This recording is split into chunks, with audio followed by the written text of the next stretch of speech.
마음을 감동시키는 찬양에 감사를 드리겠습니다. 정말 행복한 안식일입니다. 우리 옆에 분 보고 한번 인사하겠습니다. 우리 서로 행복한 안식일입니다. 예. 특별히 오늘 안식일은 침례식이 있습니다. 우리 침례 받으신 분에서 기도해 주길 바라겠습니다.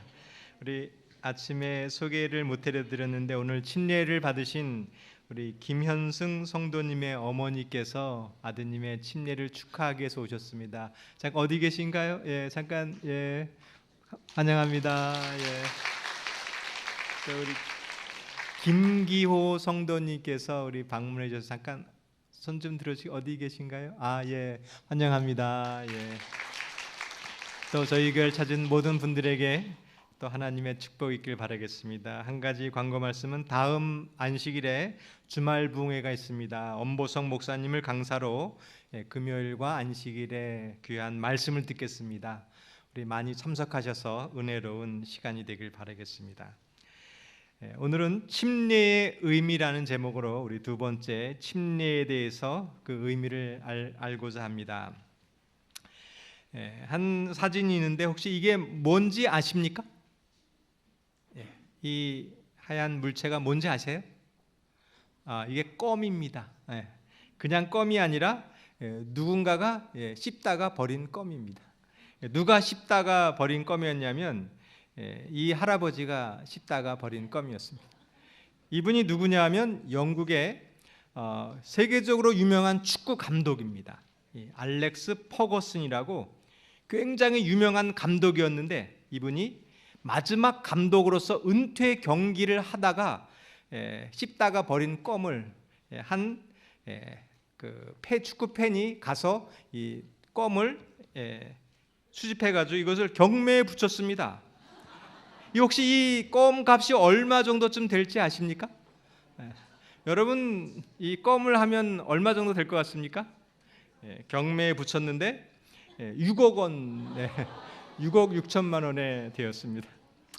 아마도 누가 씹다 버린 껌은 거저 주어도 안 가질 텐데 왜 이 껌이 6억 원이 넘었을까요? 그것은 의미가 있기 때문입니다. 어느 유명한 축구 감독이 마지막으로 했던 경기에서 씹던 껌, 여기 의미가 있다는 것입니다. 인생도 마찬가지입니다. 어떤 사람은 똑같은 일을 합니다. 의미를 모르면 그것은 누군가 씹던 껌처럼 가치가 없는 것입니다. 그러나 내 하는 일에 의미를 부여하면 그 일이 가치가 있는 것입니다. 오늘 인생의 의미를 찾으시길 바라겠습니다. 오늘 내가 하는 일, 내가 만나는 그 사람에게 의미를 부여하면 그 삶은 가치가 있는 것입니다. 오늘 침례식을 거행합니다. 이 침례식을 모르면 그냥 세수하는 것처럼 목욕하는 것처럼 그것보다 의미가 없는 예식입니다. 그러나 이 침례의 의미를 안다면 그것은 6억 원이 아니라 아마 60억, 600억보다 더 가치 있는 것이 바로 침례식입니다. 그럼 이 침례는 언제부터 시작되었을까요? 성경에는 창세기서부터 계시록까지가 침례에 관한 이야기입니다. 창세기 1장 1절과 2절에 있는 말씀을 제가 보겠습니다. 창세기 1장 1절과 2절입니다. 태초에 하나님이 천지를 창조하시니라. 땅이 혼돈하고 공허하며 흑암이 깊음 위에 있고 하나님의 영은 수면 위에 운행하시니라. 태초에 하나님께서 천지를 창조하셨습니다. 창조하기 전에 땅은 공허하고 혼돈하고 흑암이 있었습니다. 이때 창조를 하기 위해서 필요했던 것은 하나님의 영이 수면에 운행하고 계셨습니다. 이것이 창조 때 필요한 것입니다. 창조하려면 꼭 필요한 것이 있는데 그것은 물과 성령입니다.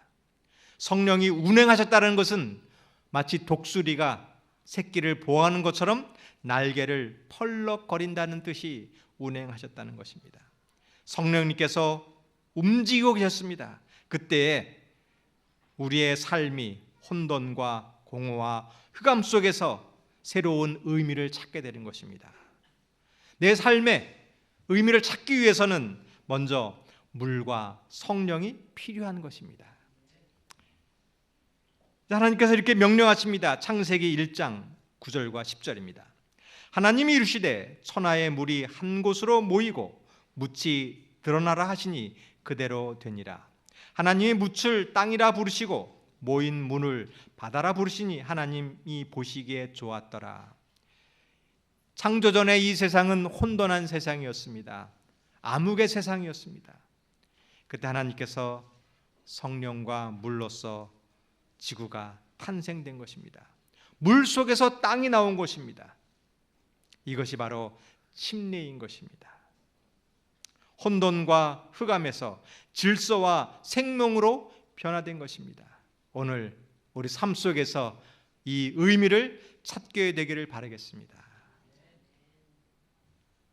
베드로전서 3장 5절에 있는 말씀을 보겠습니다.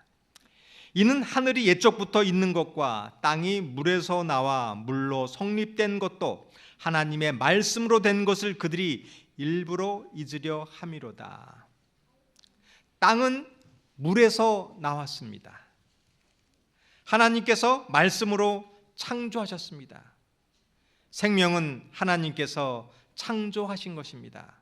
그러나 사람들은 이것을 잊고 있는 것입니다. 이 의미를 생각하지 않는 것입니다. 내가 이렇게 태어난 것은, 내가 존재한 것은 자연스러운 일이다. 땅에 있는 것은 오래전부터 그냥 있는 것이다라고 일부러 기억하지 않는 것입니다. 이것을 기억하는 것이 침례입니다. 나를 낳아주신 분이 부모를 기억하듯이 창조주를 기억하는 것이 의미를 찾는 것입니다. 그러나 사람들은 일부러 알면서도 생각하지 않는 것입니다. 오늘 우리 삶 속에 이 의미를 깨닫게 되기를 바라겠습니다. 이것은 마치 어머니가 아이를 낳는 것과 같습니다. 양수 속에서 아기가 있다가 양수가 터지면서 아이가 나오는 것처럼 이 생명은 물에서 나오는 것입니다. 신앙도 지구가 물에서 나왔던 것처럼 신앙도 물에서 태어나는 것입니다. 기독교는 종교가 아니라 생명입니다. 이 세상을 창조한 것처럼 나에게 생명을 주는 것이 기독교인 것입니다. 성경은 그냥 책이 아니라 생명을 주는 이야기입니다. 오늘 침례식도 형식이 아닙니다. 그냥 물속에 잠기는 것이 아니라 나에게 생명을 주는 예식입니다. 마치 목마른 사람이 갈증에 있을 때 물을 마셨을 때 시원한 것처럼 나에게 생명을 주는 것입니다. 나무가 물이 없어서 말라 죽어가는 이 나무에게 물을 주면 살아나는 것처럼 오늘 이 예식은 우리에게 생명을 주는 것입니다. 메마른 땅에 비가 오면 비 온 뒤에 식물이 자라는 것처럼 오늘 이 예식을 통하여 나에게 생명을 주는 것이 바로 침례입니다.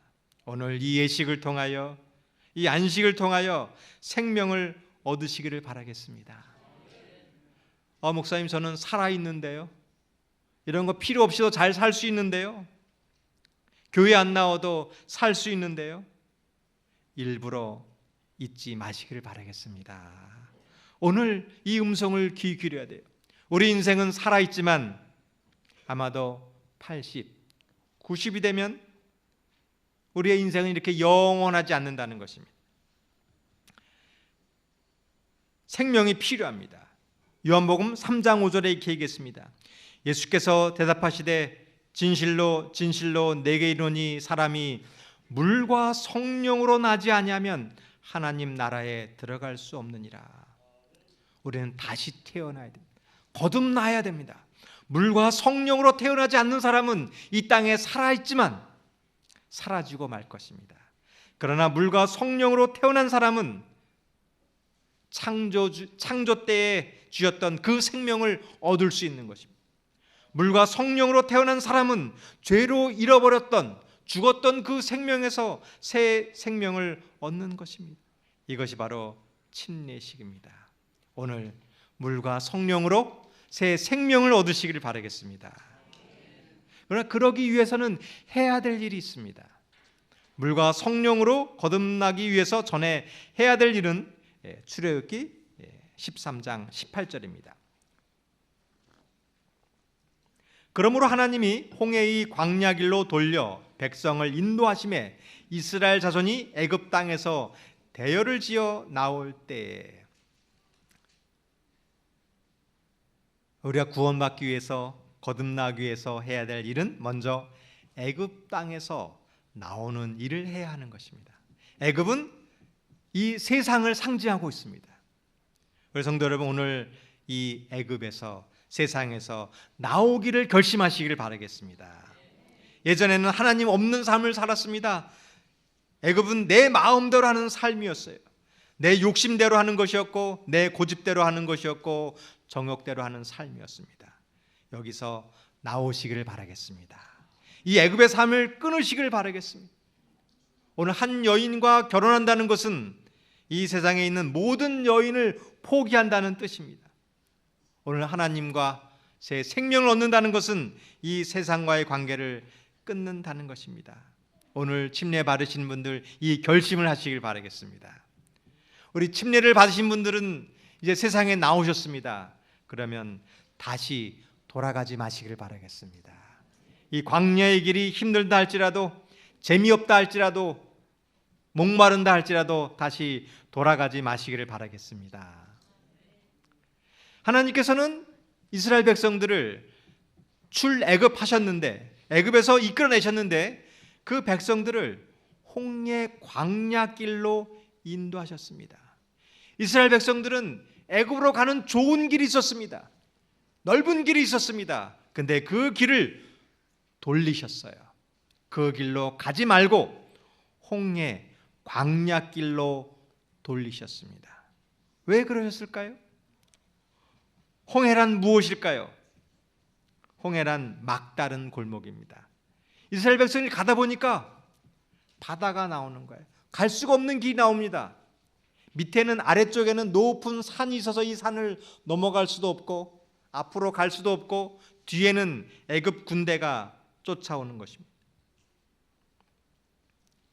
왜 하나님께서 이 길로 이스라엘 백성들을 인도하셨을까요? 이것이 우리의 상황입니다. 하나님을 믿기로 결심했는데 하나님께서 인도하시는 길은 홍해 광야길입니다. 절망입니다. 하나님, 왜 나를 이런 길로 인도하셨나요? 왜 예수님을 믿는데 나에게란 절망이 오나요? 성도 여러분, 혹시 앞에, 뒤에, 좌우에 두려운 일이 있을 때 하늘을 보시기를 바라겠습니다. 하나님께서 우리를 인도하신 길은, 뜻은 하늘을 보라는 것이었습니다. 모세가 이렇게 얘기했습니다. 절망적인 순간에 출애굽기 14장 21절과 22절입니다. 모세가 바다 위로 손을 내밀매 여호와께서 큰 동풍이 밤새도록 바닷물을 물러가게 하시니 물이 갈라져 바다가 마른 땅이 된지라. 이스라엘 자손이 바다 가운데를 육지로 걸어가고 물은 그들 좌우에 벽이 되니. 모세는 하늘을 바라보았습니다. 바다를 보지 않고 바다 위에 하늘을 보았습니다. 뒤에 있는 애굽 군대를 보지 않고 하늘을 보았습니다. 절망적인 순간에 홍해가 갈라지는 것 같이 우리의 삶이 바다가 그 길이 되는 경험을 하시길 바라겠습니다. 이것이 구원입니다. 오늘 우리의 삶 속에서 이 의미를 깨닫게 되길 바라겠습니다. 절망 속에서 우리와 함께 하시는, 우리를 구원하신 하나님을 경험하시길 바라겠습니다. 매 삶 속에서, 매일의 경험 속에서 이 경험을 하시길 바라겠습니다. 예수님을 믿기로 결심했는데 하나님께 순종하는데 홍해를 만납니다. 그때 바다가 갈라지는 경험을 하시기를 바라겠습니다. 이것이 구원입니다. 오늘 내 절망적인 삶 속에서 나를 구원해 준다는 사실을 믿으시기를 바라겠습니다. 이것이 침례인 것입니다. 고린도전서 10장 1절부터 3절까지 있는 말씀입니다. 형제들아, 나는 너희가 알지 못하기를 원치 아니하노니 우리 조상들이 다 구름 아래에 있고 바다 가운데로 지나며 모세에게 속하여 다 구름과 바다에서 침례를 받고 다 같은 신령한 음식을 먹으며 하나님께서 지구를 창조하셨습니다. 물에서 땅이 나온 것이 침례였어요. 근데 이 생명을 잃어버렸습니다. 이스라엘 백성들을 구원하기 위하여 다시 물속에 들어갔다 나옵니다. 이것이 침례입니다. 구원이란 내 힘으로 얻는 것이 아닙니다. 나는 구원을 이루기 위하여 홍해 가운데 할 수 없는데 하나님께서 우리를 구원해 주시는 것이 바로 침례이고 이것이 구원입니다. 우리가 홍해를 건넌 것처럼 구원은 우리 힘으로 할 수 없지만 하나님께 주심을 믿으시기를 바라겠습니다. 오늘 내가 홍해를 걷는 것이 아니라 하나님께서 바다를 가르신 것처럼 나를 구원해 주심을 믿으시기를 바라겠습니다. 예수님을 믿으면 됐지 꼭 침례를 받아야 될까요? 침례를 안 받고 하나님을 믿어도 될까요? 아닙니다. 우리는 꼭 홍해를 건너야 돼요. 출애굽기 14장 23절과 24절을 보겠습니다. 애굽 사람들과 바로의 말들, 병거들과 마병들이 다 그의 뒤를 추격하여 바다 가운데로 들어오는지라 새벽에 여호와께서 불과 구름 기둥 가운데서 애굽 군대를 보시고 애굽 군대를 어지럽게 하시며 이스라엘 백성들은 홍해를 건너서 구원을 받았습니다. 그런데 그 뒤에 따라오는 애굽 군대들은 물속에서 다 장사 지냄을 받게 되었습니다. 오늘 이 홍해를 건넌다는 것은 의식이 아닙니다. 내가 홍해를 건너서 지나가는가 아니면 그 홍해 바다에서 죽는가의 문제가 바로 침례인 것입니다. 오늘 받아도 되고 안 받아도 되는 것이 아니라 이 홍해 가운데에서 어지럽게 살고 있는가 아니면 홍해를 건너서 나오는가의 결정입니다. 오늘 이 결정을 잘하셨습니다. 이제 홍해를 건너서 구원의 길로 가시기를 바라겠습니다. 침례는 구원을 받는 표시와 같은 것입니다. 이 표가 있어야 기차를 타고 입장하는 것처럼 우리에게 구원할 수 있는 표시를 주는 것입니다. 2018년 평창에서 동계 올림픽이 있었습니다. 제가 그때 올림픽이 있는 그 평창에서 가까운 곳에 살고 있었습니다. 정말 이 올림픽이 있는 곳에 가까우니까 한번 가보고 싶었는데 표를 구할 수가 없는 거예요. 표가 다 매진되어서 표를 살 수가 없는 것이었습니다. 내 TV를 보고 있는데 경기장을 보니까 표는 매진되었는데 관중석이 빈자리가 많이 있는 거예요. 경기장까지 차로 한 40분이면 갈 수 있었습니다. 자리가 저렇게 비어 있으니까 내가 가면은 들어 보내주겠지. 가면 들어갈 수 있을까요? 아닙니다. 빈자리가 있어도 표가 있어야만 들어갈 수 있습니다. 올림픽만 해도 표가 있어야 됩니다. 하늘나라도 마찬가지입니다. 누구나 다 갈 수 있는 것이 아니라 바로 구원받는 표시가 있어야 됩니다. 그것이 침례입니다. 내가 만약에 올림픽 경기장을 들어갈 표가 있다면 어떡할까요? 아마 당당하게 들어갈 것입니다. 오늘 하나님께서 하늘나라 가는 그 표시를 주었습니다. 이 사실을 꼭 믿으시길 바라겠습니다. 내가 어려움이 있을 때, 두려움이 있을 때, 홍해를 만날 때 하나님께서 안심하라고 하는 표시를 준 것입니다. 이스라엘 백성들을 홍해에서 구원한 것처럼 우리를 구원하여 줌을 믿으시기를 바라겠습니다. 이것이 침례인 것입니다.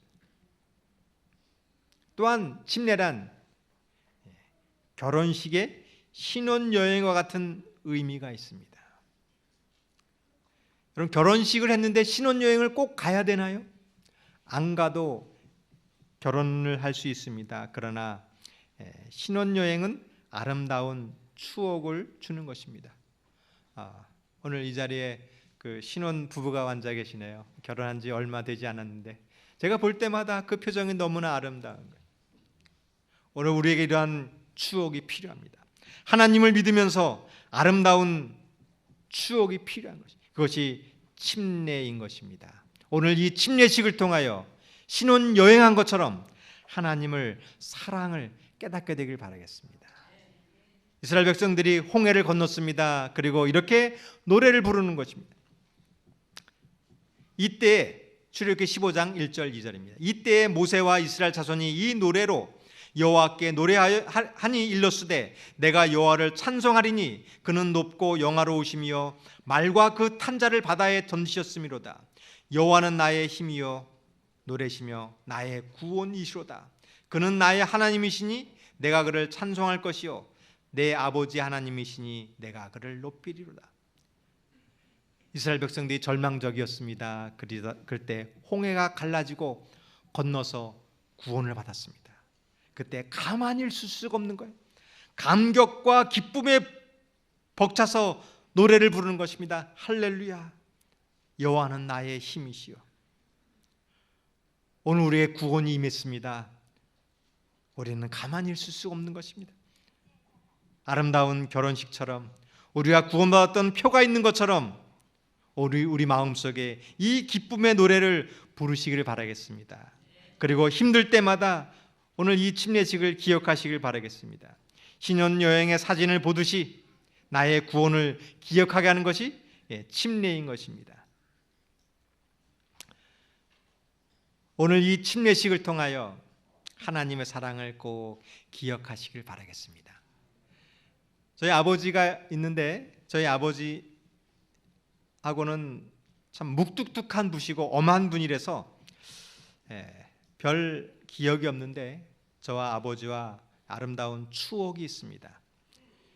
저희 아버님께서는 그 60세에 병으로 돌아가셨는데 지금도 생생한 기억이 있습니다. 제가 초등학교 때 아마도 한 40년 전 일인데 아버지의 사랑을 깨닫던 기억이 있습니다. 저희 아버님이 일요일이면 저를 데리고 목욕탕에 꼭 가셨어요. 그리고 등을 밀어주셨습니다. 지금도 그 기억이 납니다. 그리고 목욕이 끝나면 그 목욕탕에서 바나나 우유를 주셨습니다. 그 우유가 얼마나 맛있었는지 지금도 생각하면 그 아버지의 사랑을 기억하는 거예요. 그러는 어느 날 아버지와 함께 중국집에 갔습니다. 처음으로 먹어보는 중국 음식. 얼마나 맛있었는지 40년이 지난 다음에도 그 기억을 잊지 못합니다.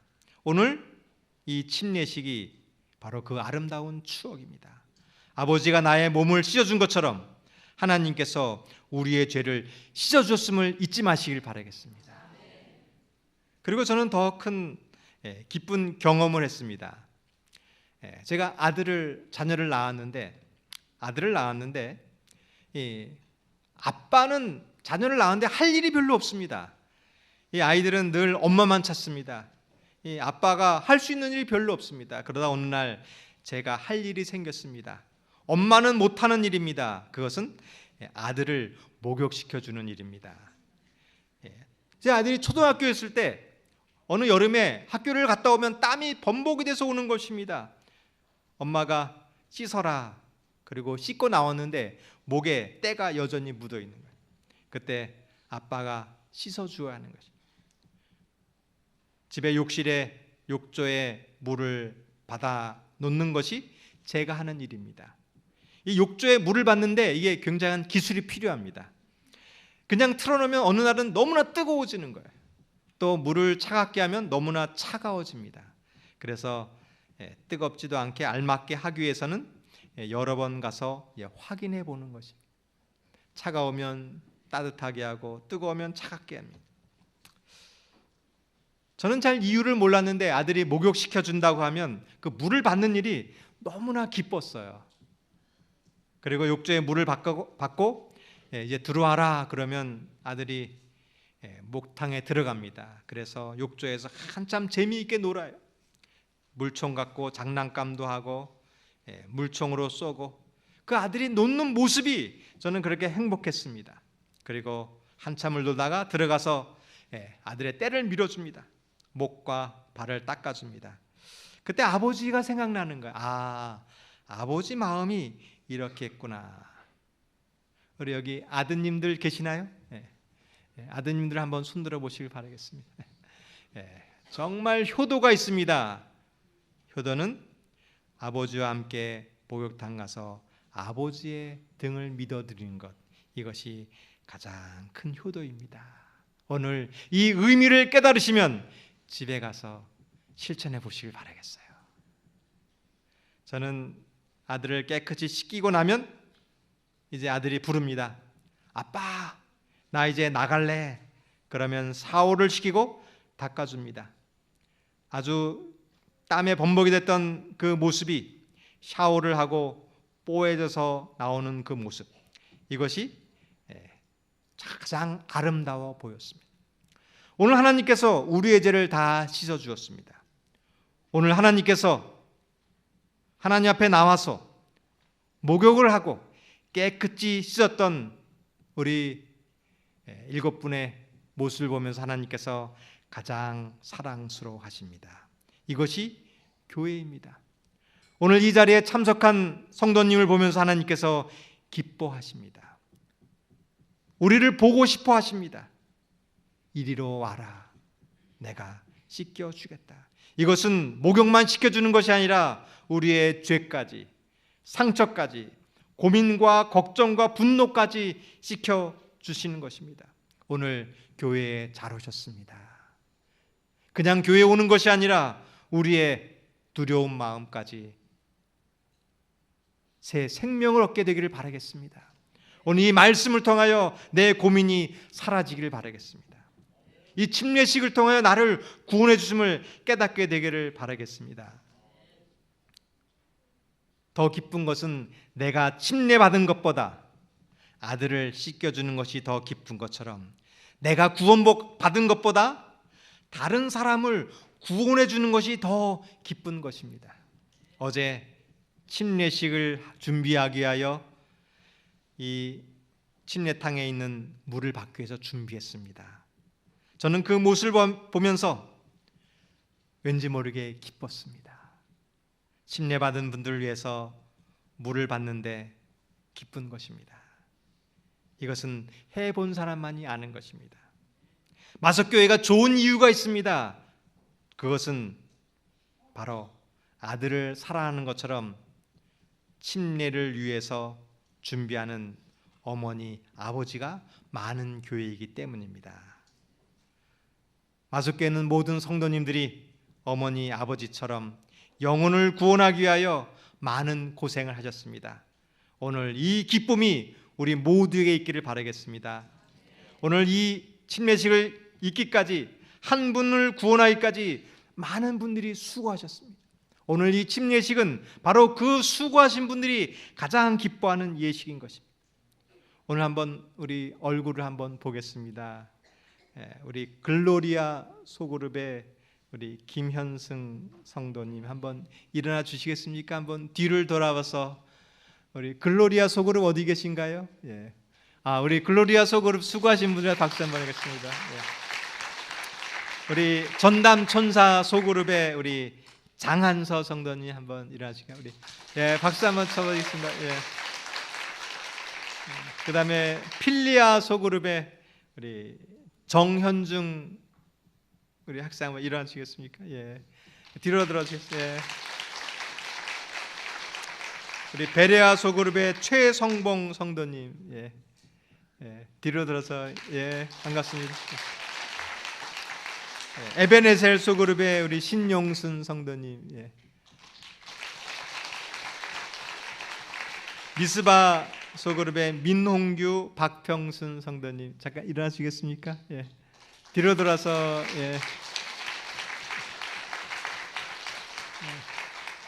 오늘 이분들이 침례를 받기 위해서 수고하신 어머니, 아버지가 있습니다. 그분들이 오늘 이 예식에서 가장 기쁜 것입니다. 오늘 다 일어나셔서 우리 몇 가지 질문을 드리겠습니다. 우리 침례 받으신 분 일어나셔서 제가 묻는 질문에 네 하고 크게 대답해 주시기 바라겠습니다. 그대는 삼위일체 하나님 곧 아버지와 아들과 성령 하나님이 계신 것을 믿습니까? 그대는 성경이 성령의 영감으로 기록된 하나님의 말씀이며 그리스도인 신앙생활의 유일한 표준이 되는 것을 믿습니까? 그대는 예수 그리스도께서 인간의 죄를 대신하여 십자가에 돌아가신 것과 대속적 죽음을 통하여 죄인들이 구원받는 것을 믿습니까? 그대는 십계명이 변경되거나 폐지될 수 없는 하나님의 법으로 믿고 안식일을 포함한 십계명의 말씀을 준수하며 살기로 결심하십니까? 그대는 자신의 몸이 성령의 전임을 믿고 성경이 금하는 각종 부도덕한 행위와 술, 담배, 마약 등 부정한 음식을 삼가며 몸과 마음을 정결하게 보존하기를 원하십니까? 그대는 교회 조직을 시인하며 수입의 11조와 각종 헌금과 개인적 노력과 감화력으로 교회를 돕는 일에 성실하게 동참하시겠습니까? 그대는 성경의 가르침과 예수의 모본을 따라 침례를 받고 하나님의 남은 교회에 입교할 것을 동의하십니까? 네. 기도드리겠습니다. 아버지 하나님, 오늘 이 결심한 분들에게 구원이 있음을 믿습니다. 오늘 우리에게 이 생명이 있음을 믿습니다. 어려울 때마다 이 침례를 기억하고 주님을 결코 떠나지 않는 믿음의 길을 가게 하여 주시옵소서. 이 일을 위하여 수고하신 모든 분들에게 하나님의 큰 축복이 함께하여 주시옵기를 예수님 이름으로 간절히 기도드리옵나이다.